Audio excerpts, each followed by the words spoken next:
নমস্কার, আমি প্রিয়াঙ্কা। আরও একবার আমার চ্যানেল প্রিয়াঙ্কার রান্নাঘরে আপনাদের সকলকে স্বাগত জানাই। আশা করি আপনারা সবাই খুব ভালো আছেন। দেখুন আজকের ওয়েদার কত সুন্দর, কি সুন্দর হাওয়া বইছে, আকাশ মেঘলা, কালকে রাত থেকে বৃষ্টিও হচ্ছে।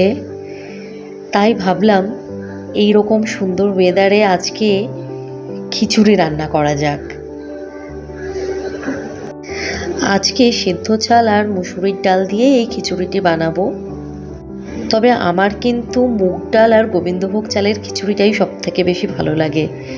আসলে আমার বর আর ছেলে দুজনেরই মুগ ডালে প্রচণ্ড অ্যাসিড হয়ে যায়, তো সেই জন্য আজকে হালকা করে এই খিচুড়িটি বানাবো। তো চলুন দেখে নেওয়া যাক আজকের রান্নাটি। খিচুড়িটি বানানোর জন্য আমি এখানে 1 কাপ পরিমাণ রেগুলারের চাল আর 1 কাপ পরিমাণ মুসুরির ডাল ভালো করে ধুয়ে নিয়েছি। এবার এটা আমি প্রেসার কুকারে নিয়ে নিচ্ছি। চাল আর ডাল দিয়ে আমি এখানে 2 কড়ের সামান্য বেশি জল দিয়ে দিয়েছি, আর দিয়ে দিলাম স্বাদ মতো নুন আর সামান্য হলুদ। এবার এটি ইন্ডাকশানে বসিয়ে 4 থেকে 5টি সিটি দিয়ে নেব।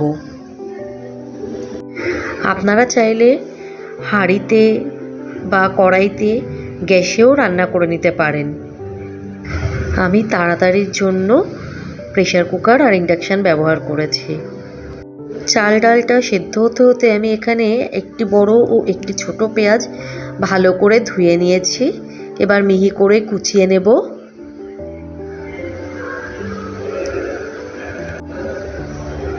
দেখুন পেঁয়াজটা মিহি করে কুচিয়ে নিয়েছি। এবার একটি টমেটো টুকরো টুকরো করে কেটে নেব। টমেটোটি আমি আগে ধুয়ে রেখেছিলাম। আপনারা চাইলে আরেকটু বেশি পরিমাণেও টমেটো দিতে পারেন। আসলে আমার কাছে একটি ছিল, তাই আমি একটি ব্যবহার করেছি। আর 2টি কাঁচা লঙ্কা নিয়ে নিয়েছি। লঙ্কা আপনারা আপনাদের স্বাদ মতো ব্যবহার করবেন। এবার একটি বাটিতে জল নিয়ে জলটি ইন্ডাকশানে গরম করতে বসিয়ে দেবো, আর দিয়ে দেব সামান্য পরিমাণ নুন। এখানে আমি 1 বাটি সয়াবিন নিয়েছি। জলটি ফুটে উঠলে এর মধ্যে সয়াবিনটি দিয়ে দেব এবং সয়াবিনটি ভালোভাবে সেদ্ধ করে নেব। মুসুরির ডালের এই খিচুড়িতে সয়াবিন দিলে খেতে কিন্তু খুব ভালো লাগে। আপনাদের না ভালো লাগলে আপনারা স্কিপ করে যেতে পারেন। এছাড়া এর মধ্যে আপনারা আপনাদের পছন্দ মতো সবজি, আলু অ্যাড করতে পারেন। আমি শুধু সয়াবিনই দিয়েছি।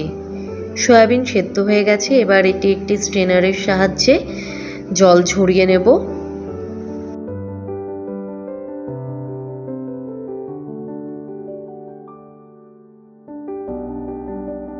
এবার গ্যাসে একটি কড়াই বসিয়ে গ্যাসটি অন করে কড়াইটিকে খুব ভালোভাবে গরম করে নেব। কড়াই গরম হয়ে গেলে এর মধ্যে 4 চামচ পরিমাণ সর্ষের তেল দিয়ে তেলটি খুব ভালোভাবে গরম হয়ে আসা পর্যন্ত অপেক্ষা করব। তেল গরম হয়ে গেলে এর মধ্যে 1/2 চামচ 5 ফোড়ন আর একটি শুকনো লঙ্কা ফোড়ন দিয়ে 15 সেকেন্ডের মতন ভেজে নেব।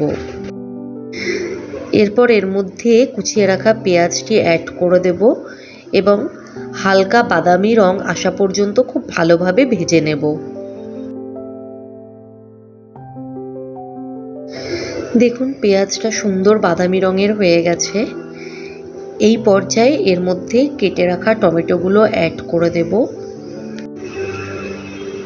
টমেটোগুলো দিয়ে একটু নাড়াচাড়া করে এর মধ্যে সামান্য পরিমাণ নুন দিয়ে ভালোভাবে মিশিয়ে নেব। নুন দেওয়ার ফলে টমেটোগুলো আর পেঁয়াজটা খুব ভালো সেদ্ধ হয়ে যাবে। এরপর ঢাকা দিয়ে কিছুক্ষণ ভাজা হতে দেব।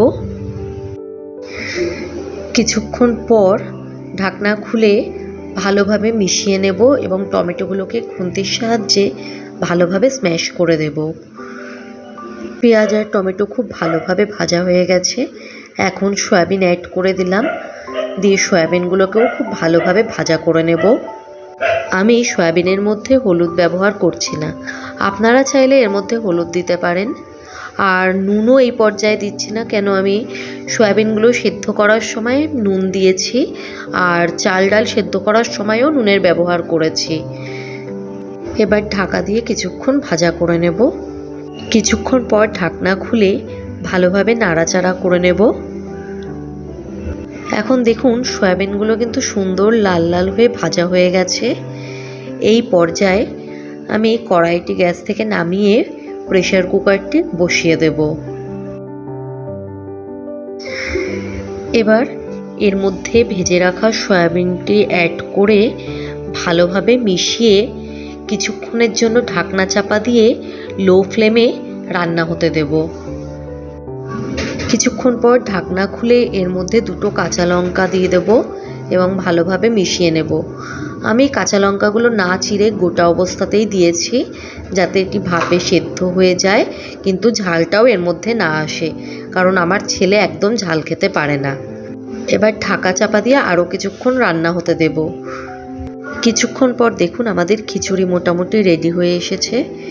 এখন আমি এর মধ্যে 1 চামচ পরিমাণ চিনি মিশিয়ে খুব ভালো করে চিনিটি খিচুড়ির সাথে মিশিয়ে নেব এবং চিনিটি গলে যাওয়া পর্যন্ত অপেক্ষা করব।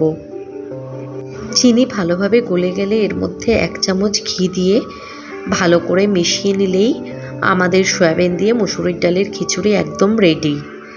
এবার গরম গরম পরিবেশন করুন।